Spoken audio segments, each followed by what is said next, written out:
오늘은 2023년 7월 19일 수요일입니다. 함께 나눌 하나님 말씀은 예레미야 6장 16절부터 30절까지 말씀입니다. 우리 함께 읽도록 하겠습니다. 예레미야 6장 16절부터 30절까지 말씀, 우리 함께 읽도록 하겠습니다.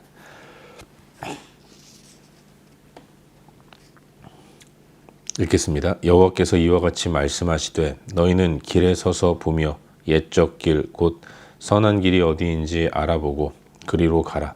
너희 심령이 평강을 얻으리라 하나 그들의 대답이 우리는 그리로 가지 않겠노라 하였으며 내가 또 너희 위에 파수꾼을 세웠으니 나팔 소리를 들으라 하나 그들의 대답이 우리는 듣지 않겠노라 하였도다. 그러므로 너희 나라들아 들으라. 무리들아 그들이 당할 일을 알라. 땅이여 들으라. 내가 이 백성에게 재앙을 내리리니 이것이 그들의 생각의 결과라. 그들이 내 말을 듣지 아니하며 내 율법을 거절하였음이니라. 시바에서 유향과 먼 곳에서 향품을 내게로 가져옴은 어찌함이냐. 나는 그들의 번제를 받지 아니하며 그들의 희생 제물을 달게 여기지 않노라. 그러므로 여호와께서 이와 같이 말씀하시니라. 보라, 내가 이 백성 앞에 장애물을 두리니 아버지와 아들들이 함께 거기에 걸려 넘어지며 이웃과 그의 친구가 함께 멸망하리라. 여호와께서 이와 같이 말씀하시되 보라, 한 민족이 북방에서 오며 큰 나라가 한 땅 끝에서부터 떨쳐 일어나나니 그들은 활과 창을 잡았고 잔인하여 사랑이 없으며 그 목소리는 바다처럼 포효하는 소리라. 그들이 말을 타고 전사같이 다 대열을 벌이고 시온의 딸인 너를 치려 하느니라 하시도다. 우리가 그 소문을 들었으므로 손이 약하여졌고 고통이 우리를 잡았으므로 그 아픔이 해산하는 여인 같도다. 너희는 밭에도 나가지 말라. 길로도 다니지 말라. 원수의 칼이 있고 사방에 두려움이 있음이라. 내 백성이 굵은 배를 두르고 재에서 구르며 독자를 이름같이 슬퍼하며 통곡할지어다. 멸망시킬 자가 갑자기 우리에게 올 것임이라. 내가 이미 너를 내 백성 중에 망대와 요새로 삼아 그들의 길을 알고 살피게 하였노라. 그들은 다 심히 반역한 자며 비방하며 돌아다니는 자며 그들은 놋과 철이며 다 사악한 자라. 풀무불을 맹렬히 불면 그 불에 납이 살라져서 단련하는 자의 일이 헛되게 되느니라. 이와 같이 악한 자가 제거되지 아니하나니 사람들이 그들을 내버린 은이라 부르게 될 것은 여호와께서 그들을 버렸음이라. 아멘. 귀한 새 하루가 시작되었습니다. 오늘도 주의 은혜 가운데 또 주님의 인도를 따라 복되게 살아가는 저와 여러분 우리 모두가 될 수 있기를 바랍니다. 오늘은 저녁에 수요 예배가 있는 날입니다. 한 주간의 삶 가운데 가장 중앙에 있는 지난 주일로 3일 동안의 삶을 돌아보고 또 앞으로의 주일까지의 3일의 삶을 결단하는 그런 시간이 수요일 저녁에 드리는 수요 예배라고 생각하는데 함께 하나님 말씀을 나누고 또 찬양하고 기도하는 은혜로운 시간을 통해서 우리의 삶을 다시 한번 점검하는 귀한 시간이 될 수 있기를 바랍니다. 여건이 되시는 분들은 예배당에 나오시기를 바라요. 그리고 허락되지 않으시는 분들은 또 있는 처소에서 인터넷으로 예배하면서 우리의 삶을 점검하고 또 새로운 삶을 결단하는 그런 귀한 시간을 가지시기를 바랍니다.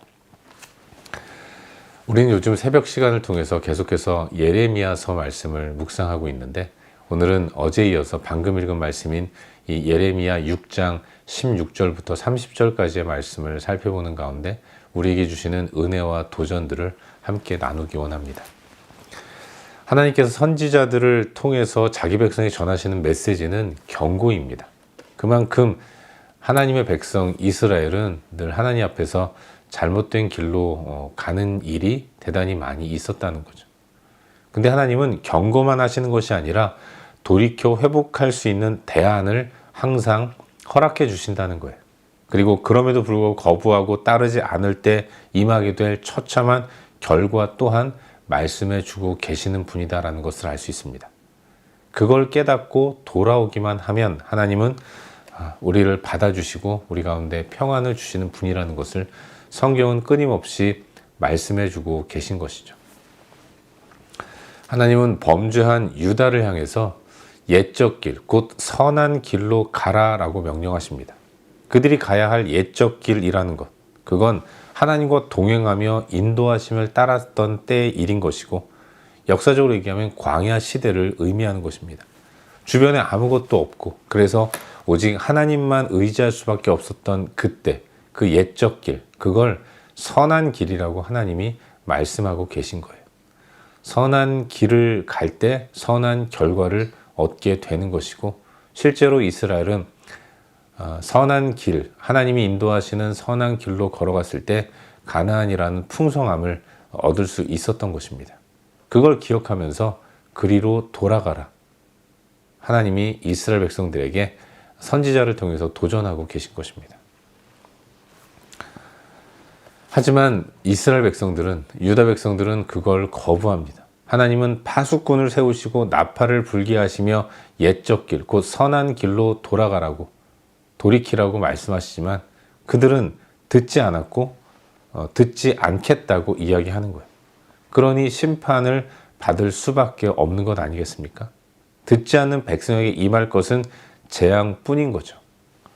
하나님은 저들 유다에게 말씀하시기를 그들 앞에 장애물을 두어서 아버지와 아들이 함께 걸려 넘어지겠다. 이웃과 함께, 친구가 함께 멸망하게 될 것이다.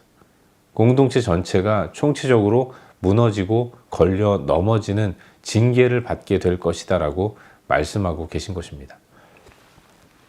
여러분, 하나님께서 내리신 장애물, 그게 바로 북방에서 온 침략자들인 거예요. 그 침략자가 무섭고 놀랍도록, 두렵도록 그들을 협박하고 그들을 짓밟게 될 것이라고 하나님은 말씀하고 계신 것입니다. 그들은 큰 나라라고 말씀하세요. 그들은 활과 창의 무기로 무장하며 잔인하다는 겁니다. 또한 그들은 사랑이 없어서 자비 없는 공격을 행할 것이라고 경고하고 계세요. 그들에 대한 소문만 들어도 손이 약해지고 고통에 사로잡히며 그 아픔이 해산하는 여인의 고통보다 더 심할 것이라고 하나님은 말씀하고 계신 것입니다. 북방의 공격이 이토록 극심할 것을 말씀하시면서 결국 그들은 통곡하게 될 것이고 굵은 배를 두르며 재에서 구르고 독자를 이름같이 슬퍼하며 통곡하게 될 것이다 라고 말씀하고 계신 것입니다. 이러한 징계로 인한 결과를 가리켜서 하나님은 내버린 은과 같이 될 것이다 라고 말씀하십니다. 돌이키지 않는 백성들에게는 아무런 소망도 남지 않을 것이라는 사실, 그걸 은유적으로 선포하고 계신 거죠. 불같은 하나님 말씀으로 아무리 재련해도 악의 불순물이 도저히 제거되지 않는다는 것. 그래서 하나님은 그들을 버려서 내버린 은이라 불리도록 만드시겠다고 말씀하고 계시는 것이죠. 회개하지 않고 돌이키지 않는 백성들, 그들의 결과는 이토록 처참하게 될 것이다 라는 것을 하나님은 경고하고 계신 것입니다. 이것이 오늘 우리가 함께 묵상하고 있는 본문의 전반적인 내용이에요. 그리고 오늘 이 말씀을 통해서 오늘도 두 가지 정도를 함께 살펴보는 가운데 우리의 기도 제목으로 삼고 함께 기도하기를 원합니다. 먼저 오늘 본문 가운데서 첫 절인 16절 말씀을 함께 읽도록 하겠습니다. 16절 말씀 우리 함께 읽겠습니다. 읽겠습니다. 시작. 여호와께서 이와 같이 말씀하시되 너희는 길에 서서 보며 옛적 길 곧 선한 길이 어디인지 알아보고 그리로 가라. 너희 심령이 평강을 얻으리라 하나 그들의 대답이 우리는 그리로 가지 않겠노라 하였으며. 아멘. 하나님께서 선지자를 세워 말씀하시는 유다의 운명은 북방 민족의 침략을 받아 고통 가운데 멸망하는 길이었습니다. 그런 저들에게 하나님은 기회를 주시는 것인데 그 기회는 옛적 길을 회복하라는 거예요. 옛적 길로 돌아가라라는 그런 솔루션을 허락해 주고 계신 것입니다. 그리고 그 옛적 길이 선한 길이라고 말씀하고 계신 겁니다. 우리가 자주 느끼는 것이지만 여러분, 가장 자연스러운 것이 가장 편안한 것 아니겠습니까? 인위적으로 무엇인가를 하려고 할 때 무리가 따르는 것이고 그렇게 될 때 부자연스러운 일들이 벌어지게 되는 거예요. 그렇다면 왜 부자연스러운 일들을 그럼에도 불구하고 하는 것인가? 그래야 더 행복하고 더 잘 될 거라고 믿기 때문인 것입니다. 하지만 이 믿음은 잘못된 믿음인 것이죠. 우리가 순리를 거슬려 영리로 나아가는 이유는 그 영리로 나아갈 때 더 큰 쾌락과 더 큰 즐거움을 얻을 수 있을 것이라고 생각하기 때문에 그런 것이지만 그 결과는 참으로 비참한 것입니다. 진정한 행복과 풍성함을 얻기 위해 영리를 취하고 잘못된 길로 또 부자연스러운 길로 나아가지만 결국 그 가운데서 얻어지는 것은 아무것도 없다는 것을 성경은 말씀해 주고 계신 것입니다. 그런데 연약한 우리는 그걸 경험해 봐야 느끼는 것입니다. 누군가 경험한 사람의 이야기를 들어도 결코 깨닫지 못하는 것이고 내가 한번 뒤어봐야 깨닫는 이런 안타까운 존재가 우리 인간의 실존이라는 것을 종종 느끼게 됩니다. 여러분, 하나님은 자기 백성에게 평강을 주시기를 원하세요. 하나님은 자기 백성을 당신을 찬송하는 존재로 만들어 주셨는데 인간이 가장 행복하고 편안할 때는 하나님을 찬양하고 하나님을 의지하면서 하나님의 인도를 따라 나아갈 그때에 비로소 진정한 행복과 풍성함을 누릴 수 있게 되는 것입니다. 하지만 인간은 진정한 평안을 하나님으로부터 얻어지는 이 자연스러움보다는 인위적으로 늘 연약하고 부족해서 한계만 느끼는 그런 나의 힘과 능력으로 얻으려고 하는 이런 어리석음을 보이는 것이죠. 하나님은 이스라엘 백성들에게 참된 평강의 길을 허락하시기 위해서 옛적 길, 곧 선한 길로 돌아가라고 말씀하십니다. 그 옛적 길, 그것은 하나님의 공급으로만 만족하는 그런 때였습니다. 이스라엘 백성들은 광야에서 걱정할 것이 아무것도 없었어요. 하나님께서 그 뜨거운 광야 한복판에서 구름 기둥을 세우셔서 이스라엘을 보호하셨습니다. 밤에는 칼바람 부는 그 추운 그 사막의 바람 가운데서 불기둥을 통해서 그들을 보호하셨던 것이죠. 그들은 가만히 하나님만 바라보면서 성막 진영 중앙에 계신 성막의 인도를 따라서 한 걸음 한 걸음 걸어가기만 하면 되었던 것이고 그들은 배가 고프지 않았고 발이 부르트지 않았고 진정한 평안을 누릴 수 있었던 것입니다. 그런 그들이 가나안에 들어와서 그때부터 광야에서 인도받았던 하나님, 광야에서 인도하신 하나님을 버리고 어찌하든지 정착해서 그 땅 가운데서 자신의 힘과 능력으로 안전과 또 평안을 이루려고 하는 삶을 살 때부터 그들은 고단하고 힘든 삶을 살아갈 수밖에 없었던 것입니다. 하나님은 그들에게 옛적 길로 돌아가라. 광야에서 여호와 하나님만 의지하던 그때를 기억하면서 그때로 돌아가라고 말씀하고 계신 것입니다. 사랑하는 여러분, 우리로 하여금 가장 편안하고 안정된 삶을 살아가게 만드는 것은 하나님의 인도하심입니다. 왜냐하면 하나님 우리에게 평안을 주시는 분이기 때문에 그런 거예요. 그리고 하나님은 완벽한 평안을 주시는 분이신 것입니다. 그래서 우리는 그 가운데서 안전할 수 있는 거예요. 하나님 주시는 선한 길을 따라 나아가는 우리의 삶이 될 수 있기를 바랍니다. 가장 안전하고 가장 편안하고 가장 행복한 길, 그 길이 하나님 안에 머무는 것이라는 사실을 기억하고 우리의 인간적인 생각과 계획들, 이 모든 것들을 주님 앞에 내려놓고 하나님의 인도하심만을 구하며 그 인도를 따라 복되게 살아가는 저와 여러분, 우리 모두가 될 수 있기를 주의 이름으로 축원합니다.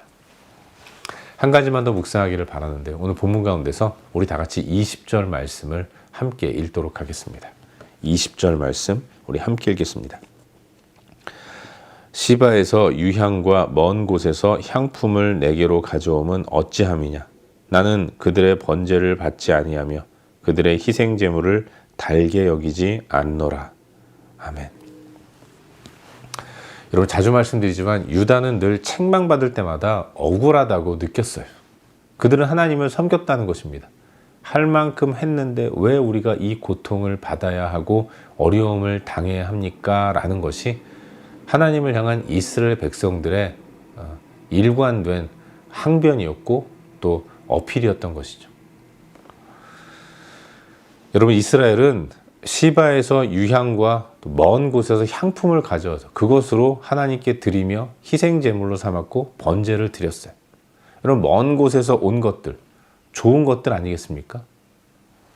할 만큼 했다고 그들은 늘 항변하는 거예요. 가장 좋은 것으로 여호와께 드릴 만큼 드렸다라고 이야기하는 거죠. 그런데 왜 우리가 이렇게 부당하게 힘들고 어려운 일, 북방 민족의 침략을 받아야 합니까? 라고 항변했다는 거예요. 하지만 하나님은 그걸 원하시는 것이 아니었던 것입니다. 물질이 아닌 마음, 하나님과 함께 나누는 친밀감, 하나님은 그걸 원하시는 분인데, 그럼에도 불구하고 이스라엘은 그냥 대충 물질로 때우고, 그러면서 종교적인 의무감으로 하나님을 섬기는 이 행위에 대해서 의미를 부여하면서 아무런 문제의식도 갖지 못하고 하루하루를 살았던 것입니다.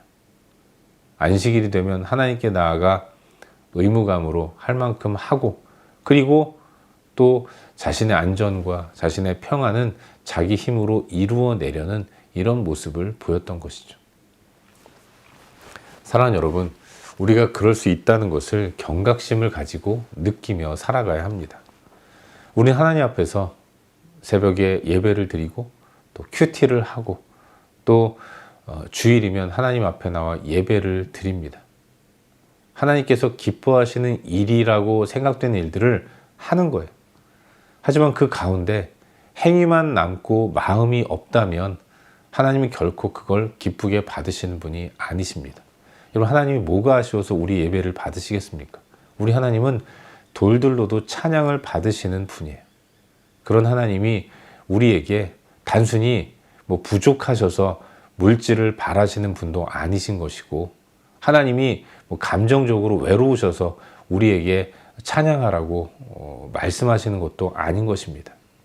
하나님은 하나님 당신과의 그 친밀감을 통해서 우리가 행복한 삶을 살기를 바라시는 것, 이거 하나밖에 없는 거예요. 우리를 위해서 하나님은 예배하기를 원하시고 진정한 마음을 당신께 드리라고 말씀하시는 것입니다.